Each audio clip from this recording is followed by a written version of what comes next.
सिवान लोकसभा एक ऐसी सीट जिस पे पूरे देश की निगाहें लगी हुई है। आज़ाद भारत का पहला राष्ट्रपति इसी सिवान ने डॉक्टर राजेंद्र प्रसाद के रूप में दिया था। ऐसी कौन सी परिस्थिति आई कि सिवान को डॉक्टर शहाबुद्दीन की वजह से लोग जानने लगे?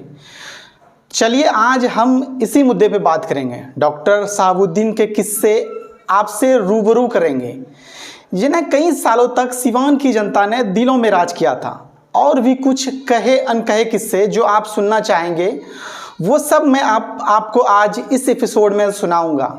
तो आदाब, जोहार, मेरा नाम तौसीफ है और आप देख रहे हैं आपका अपना प्यारा चैनल देसी तर्कस। आज पॉलिटिकल किस्से की सीरीज में आपको सिवान के किस्से को लेकर हाजिर हूँ।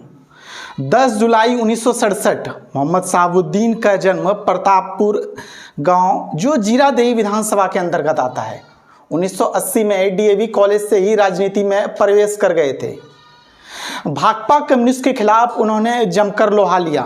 ये वो साल था जब भाकपा कम्युनिस्टों का सिवान में बोलबाला हुआ करता था। ये वो समय था जब कम्युनिस्ट का इस क्षेत्र में ज़बरदस्त पकड़ थी। जब किसी में लेफ्ट के खिलाफ खड़े होने की कुव्वत नहीं थी, तब उस समय शहाबुद्दीन ने जमींदारों और उन लोगों के लिए ढाल बनकर खड़े हुए जिनकी ज़मीनें लूटी जा रही थी। अमूमन वहाँ के लोग कहते हुए मिल जाते हैं कि शहाबुद्दीन साहब के हाथों इंसाफ होता था, वो लोगों के लिए खड़े होते थे। इस वजह से उन्होंने अपने बहुत सारे दुश्मन बना लिए। जब वो अपनी पंचायतों में मामले सुलझाने लगे तो वकील उनके दुश्मन बन गए, क्योंकि उनका धंधा चौपट होने लगा था। शहाबुद्दीन ऊंची जाति के लोगों के लिए चीन की दीवार की तरह खड़े हो गए। जमींदार उन्हें आवाज़ देते थे, वो उनकी रक्षा के लिए तुरंत खड़े हो जाते थे। उन्होंने वहाँ पर डॉक्टरों की फीस भी 50 रुपये तय कर दी थी। यही तो डॉक्टरों को भी उनकी चीज़ें चुभ रही थी। उन्होंने सिवान में अपना आधार मजबूत करने की कोशिश कर रहे सीपीआई-एमएल से लड़ाई लड़ी, जिसे जब ज़रूरत पड़ी तब उन्हें सुरक्षा प्रदान की। सिवान के लोग उन्हें प्यार करते थे और लोग उनसे डरते भी थे। फिर साल आया 1985 का। इंदिरा गांधी की मृत्यु के बाद पूरे देश में कांग्रेस की लहर थी। पूरा देश कांग्रेसमय हो चुका था। तब उस वक्त जीरादेई से विधायक हुआ करते थे आर्मी से रिटायर्ड कैप्टन त्रिभुवन नारायण सिंह।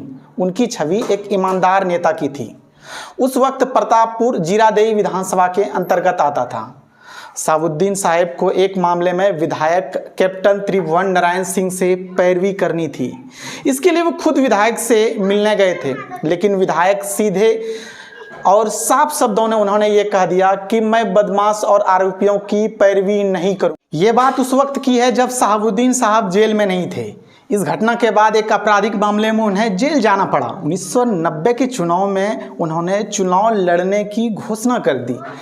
तब उसकी उम्र महज 23 साल थी। खासा विवाद भी रहा इस चुनाव में।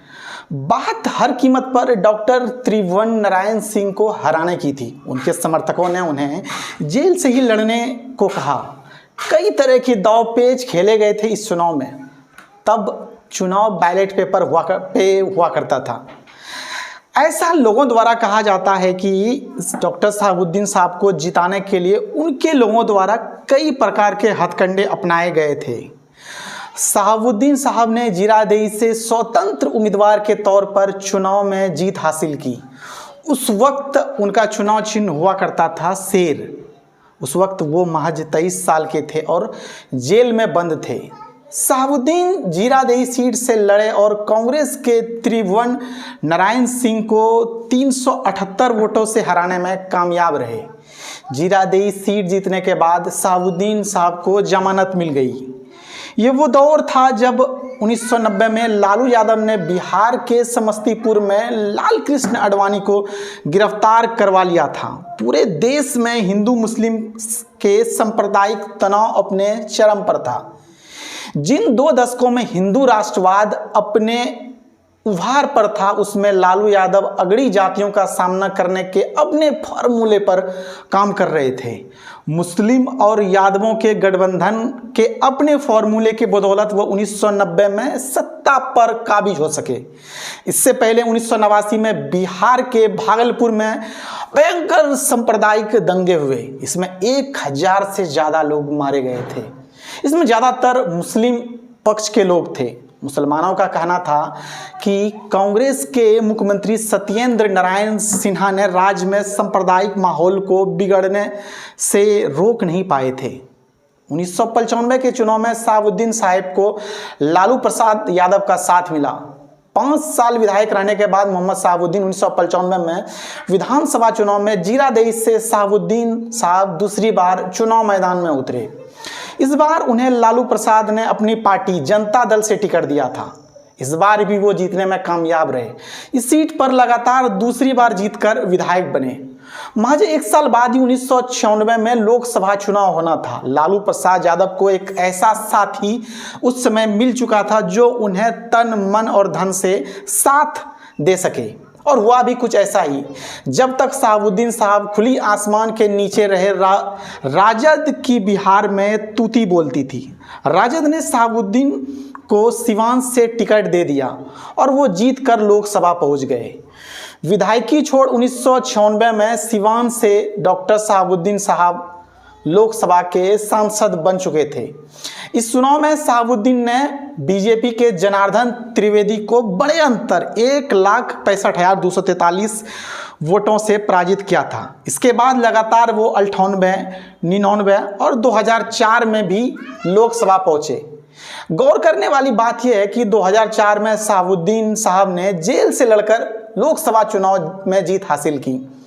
फिर समय के पहिए ने करवट ली। समय आया साल 1997 का। चारा घोटाले में लालू यादव पे जेल की तलवार लटकने लगी। लालू प्रसाद ने अपने सबसे प्रिय प्यादे मोहम्मद शहाबुद्दीन को लोकसभा से इस्तीफा दिलवाकर विधानसभा आने पर मजबूर कर दिया।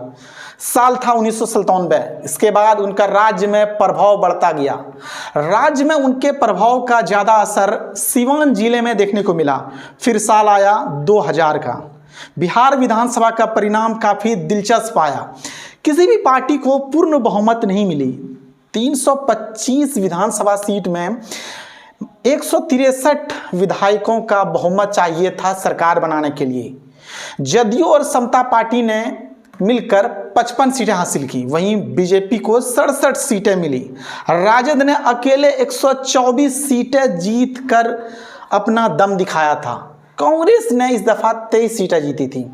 केंद्र में बीजेपी की सरकार थी। इसी का फायदा नीतीश कुमार को मिला। राज्यपाल हुआ करते थे तब विनोद चंद्र पांडे। लोकतंत्र के तमाम आदर्शों को ताक पर रखकर नीतीश कुमार को तत्कालीन राज्यपाल विनोद चंद्र पांडे ने मुख्यमंत्री पद की शपथ दिलवा दी। तब नीतीश कुमार भी इस बात से बखूबी वाकिफ थे। उनके पास पर्याप्त बहुमत नहीं है, लेकिन हॉर्स ट्रेडिंग एक बेहतर विकल्प दिख रहा था। कांग्रेस के विधायक पाला बदल सकते थे, लेकिन कांग्रेस के 23 विधायकों को लेकर शहाबुद्दीन साहब पटना के पाटलिपुत्रा स्थित होटल अशोका पहुंच गए। जब तक राबड़ी देवी ने मुख्यमंत्री पद की शपथ नहीं ली, तब तक शहाबुद्दीन साहब इस होटल पर बाज जैसी नज़र बनाए रखे थे। शहाबुद्दीन के इजाज़त के बगैर यहाँ परिंदा भी पैर नहीं मार सकता था। फिर साल आया 2004 का। इस समय वो जेल में बंद थे, लेकिन जेल से ही चुनाव लड़ने की घोषणा कर दी। एक बार फिर वो लोकसभा पहुँचे, लेकिन तब उन्हें सजा हो चुकी थी। शहाबुद्दीन साहब का अंतिम चुनाव था। फिर इसके बाद वो कभी चुनावी मैदान में नहीं उतर सके। उन्हें किताबें पढ़ने का खूब शौक था। जब वो 2016 में भागलपुर जेल से रिहा हो रहे थे तो उनके साथ 2 बोरी किताबें थी। लोग उनसे जब जेल में मिलने जाते थे तो उनके लिए किताबें ज़रूर ले आते थे। किताब उनका दोस्त हुआ करता था। तो शहाबुद्दीन साहब को लेकर आज हमारी जो पहली एपिसोड थी, आप लोगों को कैसा लगा? इसका अगला एपिसोड जल्द ही आप लोगों को देखने को मिलेगा। तब हम बात करेंगे इस साल जो चुनाव 2024 में सिवान में हो चुका है, इस साल का वहाँ पर कैसा समीकरण है, किनकी जीत की संभावनाएं दिख रही है। आप लोग जरूर आज के वीडियो पर अपनी प्रतिक्रिया रखें। अगले एपिसोड में इस बार सिवान में हुए चुनाव को देखने का प्रयास करेंगे। नमस्कार, आदाब।